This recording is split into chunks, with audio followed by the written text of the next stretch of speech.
नमस्कार और स्वागत है। और आज हम बात करेंगे श्रीलंका के विदेश मंत्री अली साबरी के भारत से जुड़े कुछ महत्वपूर्ण बयानों के बारे में। बयान 1। श्रीलंका ने कहा है कि वो भारत की सुरक्षा को कभी खतरे में नहीं आने देगा। ये बात भारत के लिए इसलिए महत्वपूर्ण है क्योंकि चीन का स्ट्रिंग ऑफ पर्ल्स थ्योरी में श्रीलंका महत्वपूर्ण भूमिका निभाता है। श्रीलंका के हम्बनटोटा पोर्ट को लेकर भारत हमेशा चिंतित रहा है।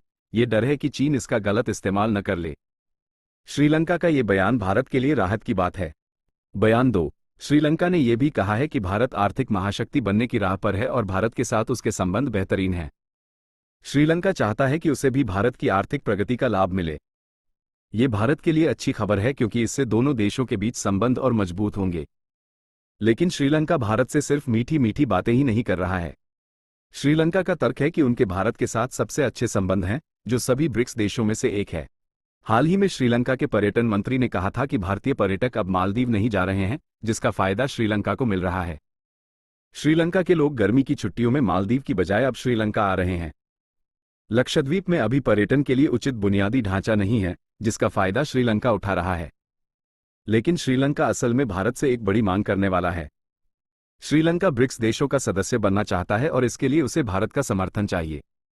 श्रीलंका का कहना है कि सभी ब्रिक्स देशों में भारत के साथ उसके सबसे अच्छे संबंध हैं।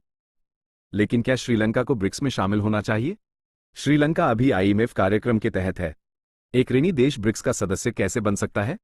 इस सवाल का जवाब दो पहलुओं में दिया जा सकता है। पहला पहलू, हाल ही में आईएमएफ ने श्रीलंका की आर्थिक प्रगति की रिपोर्ट जारी की है और कहा है कि श्रीलंका की अर्थव्यवस्था सुधार की राह पर है।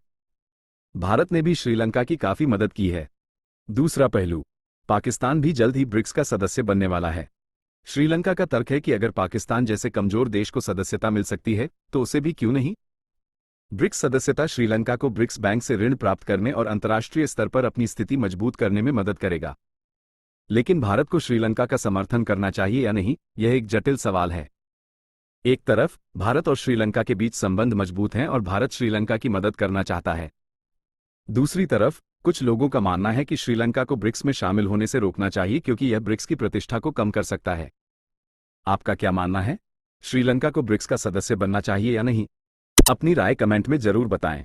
इसके अलावा एक और दिलचस्प सवाल, विश्व आर्थिक मंच के अनुसार भारत की रैंक क्या है? इसका जवाब जानने के लिए वीडियो देखें। धन्यवाद।